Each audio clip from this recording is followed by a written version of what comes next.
Salam Kamir, kekaguman ilahi mengarah pada iman dan rahmat. Saudara-saudari yang terkasih, setelah Kamir edisi 1000, kali ini edisi 1001. Kamir yang ingin merenungkan tentang spiritualitas kemuritan. Bagaimana seorang murid Kristus harus beraksi, harus bertugas di dalam kehidupan sehari-hari. Saya teringat kalau saya berjalan ke sana kemari, kemudian menjadi spesiarah, itu hanya membawa satu pakaian yang melekat di badan dan tas yang isi satu pakaian nanti kalau dipakai pada saat malam. Kemudian pagi memakai pakaian tugas lagi, yaitu pakaian untuk berjalan, dan dengan ransel tas yang seadanya, dan itu hanya secukupnya. Lalu kami minta-minta kalau mau nginap, mau makan, semuanya harus diminta. Dan itu yang menjadi taruhan. Malu dan malu banget. Tetapi itu menjadi latihan untuk spiritualitas seorang utusan. Hari ini Yesus bicara tentang perutusan kepada 12 muridnya. 12 muridnya disuruh pergi untuk mendahului dia. Yesus memberi kuasa kepada 12 murid untuk menyembuhkan orang sakit, untuk menguasai setan-setan. Dan kemudian Yesus mengutus kepada mereka, pergilah. Jangan sampai kamu membawa tongkat atau bekal atau baju 2 helai atau apapun yang membuat kamu nyaman. Terus wartakanlah kerajaan Allah, sembuhkanlah orang sakit, usirlah setan-setan. Kalau kamu diterima di suatu tempat, tinggallah di situ, makan minumlah sampai kamu pergi dari situ. Tetapi kalau kamu menerima penolakan, maka keluarlah dari rumah itu, kebaskanlah debu di kakimu sebagai simbol peringatan. Maka aku mengutus kamu untuk mewartakan kabar gembira, untuk menyembuhkan orang sakit, untuk mengusir setan-setan. Lalu mereka pun berkeliling ke desa-desa untuk mewartakan kabar gembira dan mengusir setan-setan serta menyembuhkan orang sakit.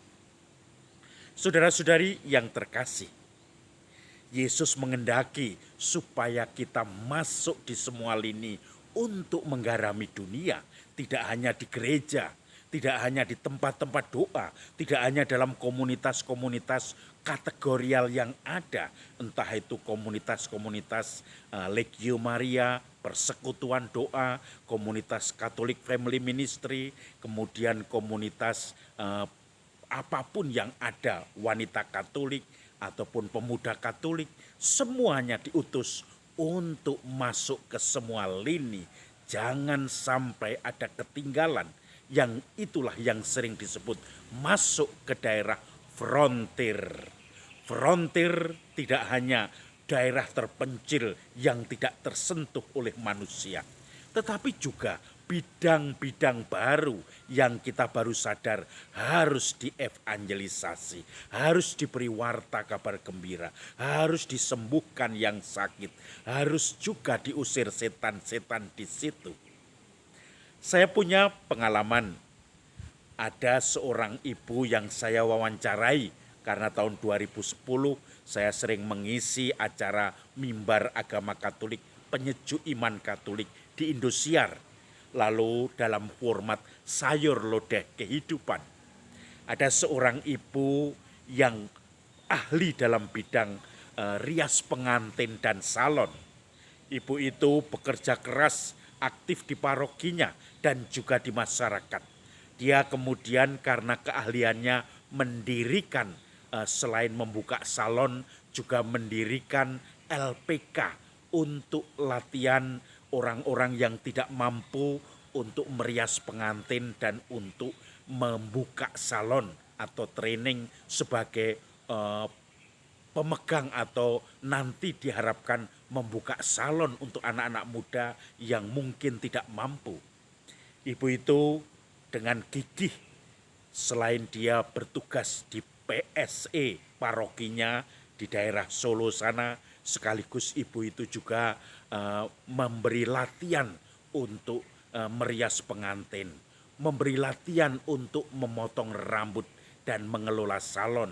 Dan ada yang mampu itu membayar, kelas membayar, ada yang kelas sosial, dan itu semua dilakukan tentu saja waktu itu dengan penuh semangat.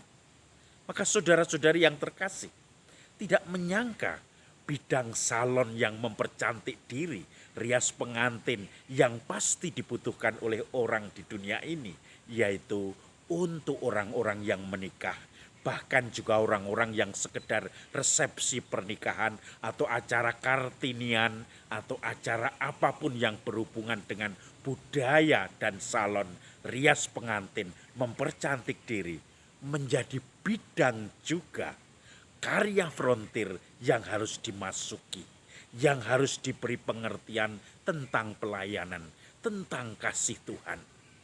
Maka dimanapun kita berada, kita diutus sebagai spiritualitas. Seorang utusan adalah berpasrah kepada Tuhan, memakai fasilitas ini, mengandalkan jaminan Tuhan, yaitu tubuh kita dan apapun yang diberikan Tuhan bagi kita.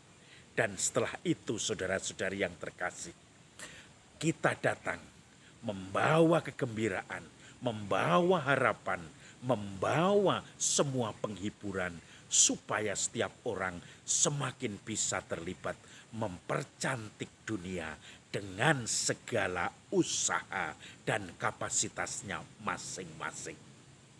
Salam Kamir, kekaguman ilahi mengarah pada iman dan rahmat.